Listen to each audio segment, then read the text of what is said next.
Alright, ladies and gentlemen, the YouTube citizens, y'all know who this is. This is your boy True Inferno here with the breaking news. So obviously we got 2 new shinies in the game, technically 3 new shinies in the game. We got Shiny Etiquette that can only be hatched from 2K Edge. We got an egg event going on. Also, we got these Sinnoh stones in the game where you can evolve Gen 1, Gen 2, and Gen 3 Pokemon of certain kinds, all the way up to their Gen 4 forms. Also, the other 2 shinies, we got Magnemite and Magneton. Obviously, if you look over there, you see my boy Trainer Tips. He actually tweeted my tweet out for the whole world to see, so now my Twitter is blowing up. Also, finally, they are here. Let's Go Pikachu and Let's Go Eevee. They're both here along with the Pokeball Plus right here where you can get Mew inside the game.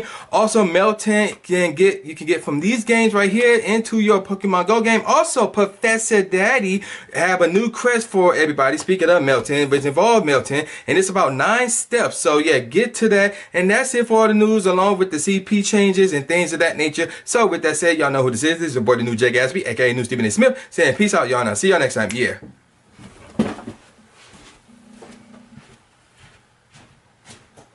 Alright, ladies and gentlemen of the YouTube citizens, y'all know who this is. This is your boy True Inferno, and today's day, at this point in time rather, is Saturday, November the 17th. I say technically because it's really 12:33 a.m. Eastern Standard Time. That's why I say that. Anywho, so like I said earlier, there's a lot of stuff going on, but we're only going to talk about one thing, and that is the CP changes. So, how meta relevant are certain Pokemon who was affected by the change, heavily affected, I might say. So that's what we're going to talk about right now. So let's not waste any time. Let's get straight into it. Alright, so the first Pokemon we're going to talk about here is Gengar. So obviously Gengar was affected a lot by the latest CP change, as I'm currently playing with the Pokeball Plus right here. But anywho, let's get that out the way. So as you can clearly see over there, we got Shiny Gengar up for you guys. Alright, so check this out with Gengar. So basically, before I get into breaking down Gengar's information, here's how I'm going to do this. I'm actually going to rank these Pokemon, or rate these Pokemon rather, by how useful they are now in terms of 3 out of 3, but I'm going to be covering 4 categories in terms of gyms, regular raid, the important raids, we talking EX raids and tier 5 raids, and of course defending, in terms of defending gyms. That's why I go by 3 by 3, because not all Pokemon will be useful in all 4 categories. So some will be useful in, taking part in raid battles, and others will be useful defending, or so we think. But yeah, that's what I'm going by. So yeah, 3 out of 3 meaning good, 1 out of 3 meaning it's not good. So yeah, there you go with that. Alright, so let's get things going with Gengar. So Gengar is actually one of the big winners here. According to GameFreak.com, links to their information will be in the description box below, so you can check all that out yourself. So the CP changes and really the stat changes are all affects the Pokemon defense stats, not their attack or anything else, but their defense and really their health bars. So Gengar is not exactly the glass cannon as it once used to be. So it's actually got some use in terms of raids. So we all know how effective Gengar is against the likes of Mewtwo and Deoxys. But the problem with Gengar is that it's a glass cannon. Like, it will be only out there for a certain amount of time before it get kicked to the dust. So that was the problem with Gengar back in the day, but now, because its defense went up a bit, that's somewhat not the case. So it's actually got some use, and especially since it received the new Quick Attack move Lick, which is on par with Saddle Claw. Gengar is actually a pretty good Pokemon to use in raid battles. Like, we talking the big guns, we talking EX raids, and we talking tier 5 raids, especially if you're going into a raid where there's a bunch of people there, like about 7+ people, yeah, go ahead and use Gengar. But if it's like 3 or 4 of you, there's better options for you to use aside from Gengar. But despite that, I still gonna rank Gengar 3 out of 3 because its usefulness went up. Obviously, it could be useful in gyms, it'll be useful in regular raids, but the fact that it is useful in, the important raids makes it a very useful Pokemon. Another Pokemon that benefited to some degree from the stat changes is Deoxys. So obviously Deoxys is the latest EX raid boss that's going around right now, and it's still popular, if you can believe it or not. Well, at least in my area here. Anyway, but the rate that it was going, its popularity would have gone downhill, because even though its attack stats are through the roof, it's like a major glass cannon, and it was so useful in the in the important raids. So we're talking the T5 raids, the tier 5 raid rather, and other EX raids. But because of the stat change, its defense stats went up a bit, so it's got some use for raids. But I still would not recommend using it in a tier 5 raid or a EX raid unless there's a crap ton of people there. So if there's like, we talking 10 plus people there, yeah, knock yourself out, use at least one Deoxys. You could get away with 2, but there you go with that. But in terms of less than 10 people, I would not use Deoxys at all. But it is nice that Deoxys did to some degree benefit from the latest stat change. So I'm gonna have to rate Deoxys 2 out of 3. So basically it's useful, it's definitely useful in gym battles because of its major attack stats, especially if you're going against the likes of, you know, Slack King rather, Chansey, Blissey, Snorlax, and things of that nature. It's useful for gyms, like the normal raids, are we talking tier 1 to tier 4, is useful there. But tier 5 and the EX raids, it varies. But again, I would recommend if there's like 10 plus people in there, then you can whip it out. But the Deoxys, that is, you sick freaks. But anywho, outside of that, I will not use it. So that's why I'm giving it a 2 out of 3. Another Pokemon that benefited from the stat change is Pinsir right here. So obviously we got the Shiny Pinsir right here. Now this one benefited because its defense went up because it was somewhat of a glass cannon before the stat changes, and it was useful against Psychic types, so we're talking Mewtwo's. But again, the problem was that it was a glass cannon. But now that the stat change, it's not necessarily much of a glass cannon, and it's really useful against Psychic types when it's raining. So yeah, when the rainy weather is in effect, that's when it would get that boost, and it would be extremely useful. So that's the only reason why I'm gonna give Pinsir a 2 out of 3, because again, it's useful in gym battles, it's useful in normal raids, but the fact that you need rainy weather for it to be useful in the important raids, so again, that's tier 5 and EX raid. That's why I can only give it 2 out of 3 stars, or 2 out of 3 rather, because it's only useful under certain conditions and not consistently.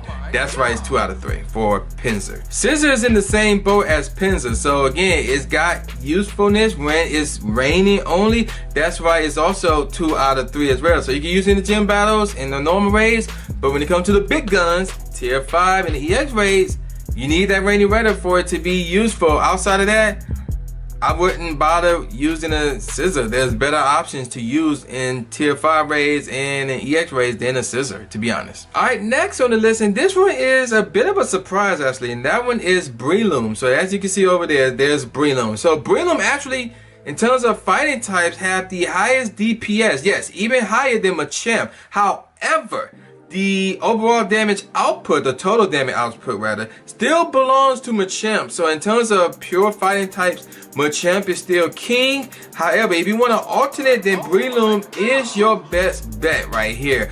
So again, Machamps would be number 1 when it comes to the big boards, like I said, tier 5 and the EX raids.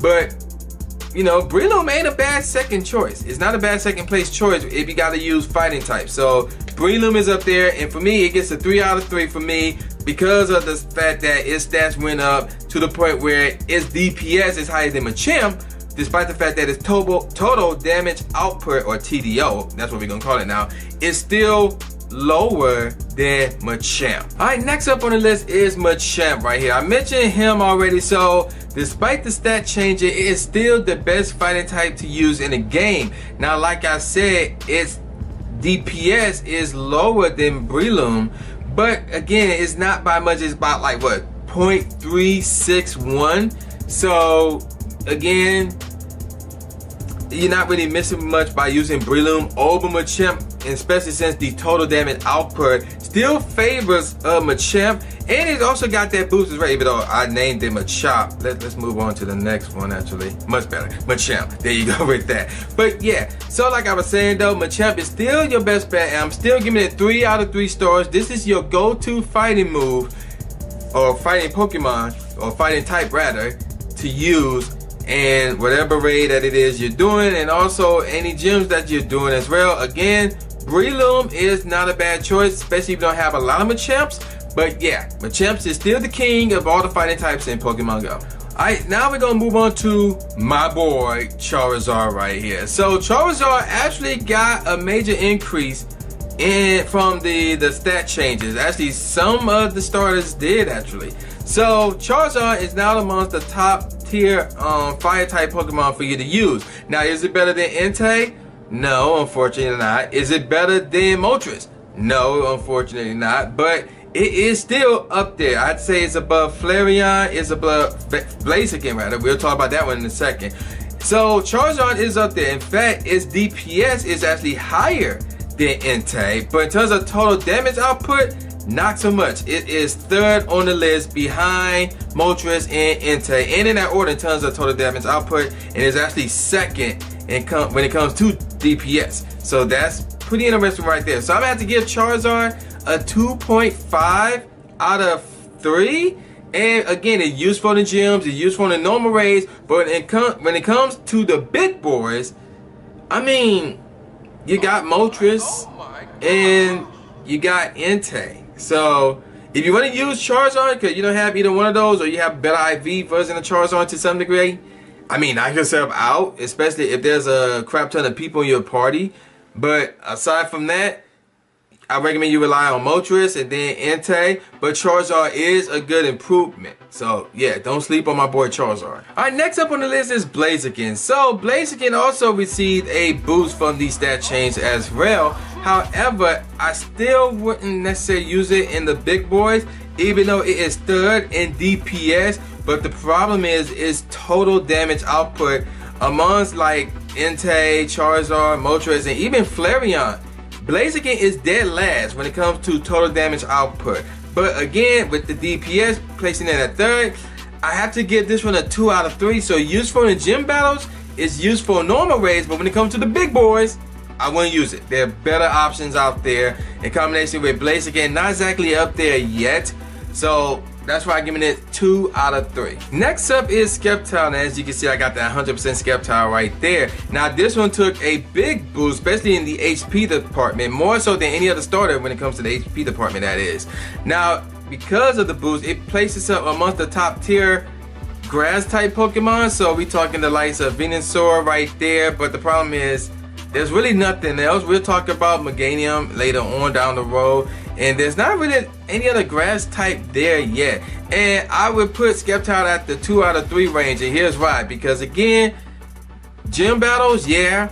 Regular raids, yeah. But the big boys, no. Because even like grass types in general, I wouldn't use when it comes to the big boys, because they're, for the most part, useful against rock type and water types, and there are much better options out there aside from grass types in general. So that's why Sceptile only gets a 2 out of 3 for me. There are better options out there when it comes to tier 5 raids and EX raids. So, and we don't really see a lot of scenarios where a tier 5 or a legendary raid is a water type or a rock type, especially as a late. Yeah, we got Kyogre, and I can't even, and maybe, no, that's a ground type. Groudon is a ground type.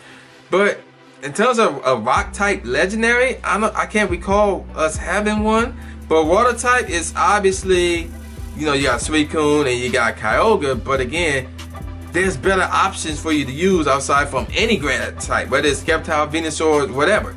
So that's why Sceptile gets a 2 out of 3 from me.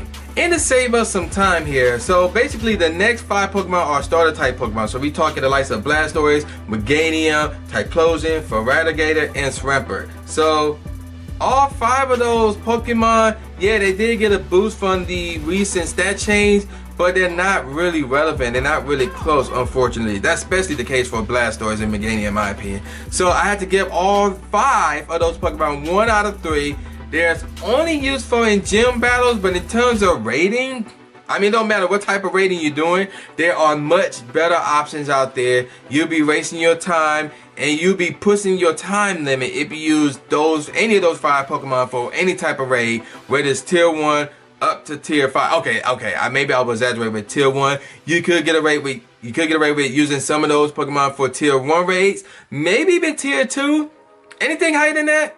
Nope, you better not do it, because you'll be wasting your time, and then you'll be pushing that time limit. So all 5 of those Pokemon that I named, 1 out of 3 from me.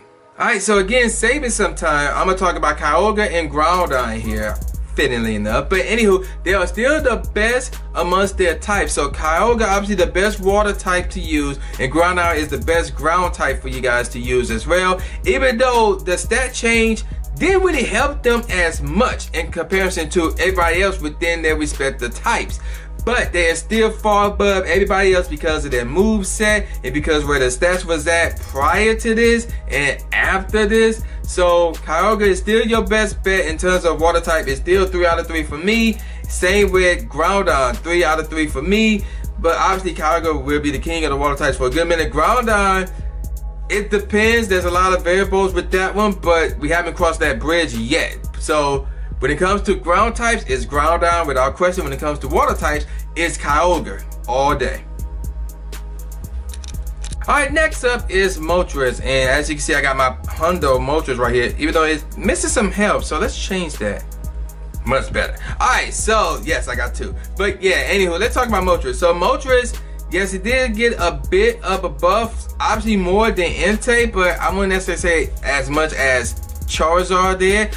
But it is still like amongst the best fire type Pokemon to use in the game. Obviously, it got the highest DPS, and the TDO placed it in second behind Entei by like what, 41.1 points. So whether that's good or bad, I don't know, it's up to you, but that DPS is pretty good. It's obviously the best amongst all the fire type Pokemon out there. So Moltres rather, get a 3 out of 3 from me. So it's still meta relevant without question. So yeah, you need to use that Moltres. So yeah, let's move on to the next Pokemon. And ironically enough, the next Pokemon we're gonna talk about is Entei. So Entei, like I said, didn't get as big of a buff as everybody else did, but it did get a buff with the stats, but not as much as Moltres and certainly not as much as Charizard. So again, it still got the highest total damage output, but when it comes to overall DPS, it's actually 5th. Yeah, behind Flareon and Blaziken and Charizard and Moltres. So yeah, it's 5th in DPS, but Entei still not a bad selection to use without question. I'm giving it 3 out of 3. It's still meta relevant for the most part, but obviously against like bug type and grass type, I believe you better off using Charizard. So there you go with that. But ice type, Entei is still your good choice right there. So it's shocking, but Entei not exactly the overwhelming king of the fire types. It's still up there because of that total damage output, but overall it's not what it used to be in comparison rather to everybody else. Not because of its own stats, but because everybody else caught up. So yeah, there you go with Entei. 3 out of 3 for me though. Alright, so let's move on now to the dragons. And the first dragon we're gonna talk about is Salamence. So Salamence took a buff, and it's pretty interesting. So obviously the defensive stats are more balanced now, and it got a moderate HP point, HP stat or whatever. But again, when you got Rayquaza and you got Dragonite who also took buffs as well, do you really need Salamence for the big boys? Like, if you want to play around with it for like the gym battles and the normal raids, yeah, knock yourself out with that. But when it comes to the big boys, nothing against Salamence, but it's just there's much better options out there. So again, Rayquaza would be a better option, and Dragonite would be a better option than Salamence. So that's why I'm giving Salamence a 2 out of 3. Really, I could give it a 2.25 out of 3, because if you want to mess around with Salamence for the big boys, you better make sure there's like 10 people or more in the party, and it won't get one-hit KO by a Pokemon who can do damage to dragons, like for example Giratina, for example. So yeah, Salamence 2.25 out of 3 for me. There's just better options out there aside from Salamence. Sticking with the dragons, here we got Dragonite. So yes, Dragonite took a big buff right here, and keep in mind it's also a defensive Pokemon, so you could place it in gyms. So that's pretty interesting as well. So again, the stats went up for Dragonite, and especially in comparison to Salamence, it's obviously a much better choice right there. And it's a top generalist, to be honest with you. So Dragonite is a really good choice. I'm giving it a 3 out of 3. If I could, I would give it a 4 out of 3, but the maximum is 3 out of 3, because again, you can use it for gym battles, you can use it to defend gyms, you can use it for any type of raid, whether the normal raids or the big boys. So yeah, technically a 4 out of 3, but to be exact, 3 out of 3, or to be more official rather, 3 out of 3 for Dragonite. Alright, so lastly amongst the dragon topic is Rayquaza, obviously, and this one got a moderate boost from the stat changes, but it's still the best dragon type attacker to use in the game.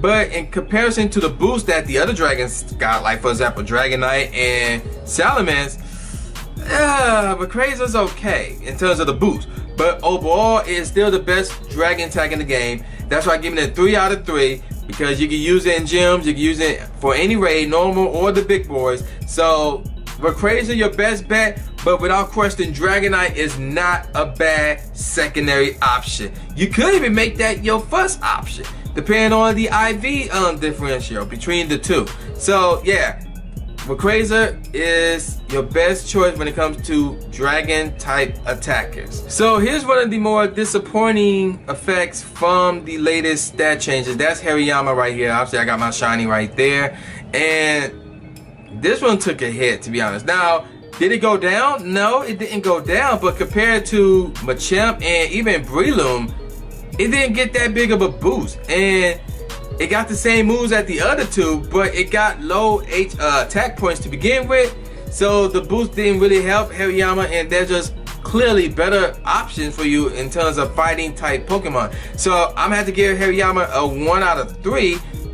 Basically, you can use it for a normal raid for the most part, like a tier 1, tier 2 raid. I wouldn't be using it in gyms. Like if you're trying to get these gyms done quickly, Machamp or Breloom all day, not Hariyama. So I'm gonna have to give it 1 out of 3 just for the fact you can use it in normal raids, mostly tier 1 and tier 2. Here's another one that took a hit, and that's Vaporeon. So a while back, Vaporeon was the best water type Pokemon in the game, even over Suicune. But nowadays, especially after the stat changes, it really now in the category of Blastoise and Swampert, really. So it's no longer right behind Gyarados with Waterfall. It's not behind Kyogre. It's like further behind those two. Mostly because it was originally like a good defender. It has high HP and that hurt it a bit. So it went back down. However, it's still a good option, especially in gym battles, because especially if you have Water Gun, because that's a quick move, a really quick move. And obviously you can use it for like a regular raid, but when it comes to the big boys, you better off whipping out that Waterfall Gyarados. You definitely better whip out that Kyogre, because Vaporeon, nah, it won't cut it anymore, unfortunately. Not against the big boys. Not against the big boys. So Vaporeon, 2 out of 3 from me. And then of course we got Rhydon, which is mostly known as a defensive type for the most part. That took a hit as well. So it was the second best ground type Pokemon in the game, mostly because of default, because there was, not mostly, solely because of default, because there was no other competition in the game. But ever since the stat change, it really fell off. It really fell off. Even though Rhydon does have a new evolution now in the game, Rhydon alone, no, but its evolved form, maybe. I wouldn't put a lot of stock into it though. I would still, when it comes to ground types, I would still use Groudon, obviously. Now when it comes to rock types, you could use its evolved form, but you better probably rolling with Golem and Tyranitar when it comes to rock types. So Rhydon alone, I had to give it a 1 out of 3 for me. Mostly because, can you use it in gym battles? It's iffy. Can you use it as a gym defender? It's iffy. Can you use it as for like a tier 1, maybe even tier 2 raid boss? That's iffy as well. So that's why I'm giving it a 1 out of, it could have been a 1.3 out of 3 to be, technically sound, but I'm rolling with 1 out of 3. They're just like too much of a downside for Rhydon and a bunch of what ifs. So Rhydon gets a 1 out of 3 from me. So yeah, I'm gonna call it a wrap from here. So with that said, y'all know who this is. This is your boy, the new Jay Gatsby, aka the new Stephen A. Smith. Saying peace out, y'all. I'll see y'all next time. And if you excuse me, I'm about to play some Let's Go Pikachu. Well, really, Let's Go Eevee. Let's Go Pikachu. I will be live streaming. So yeah, stay tuned for that. Take care, y'all. After you subscribe to the channel, make sure you click the bell icon so you never miss a new video or a live stream ever again. Thanks, guys. Living in a world where tomorrow's never promised. Last of a dying breed, rather fine, honest. Got me feeling like an onyx. My heart was getting hard till I looked to the sky. Say I'ma leave it to God and embark on this path. journey of a lifetime. Everybody rhyme, but not a lot I co-sign. Define the mind's capability.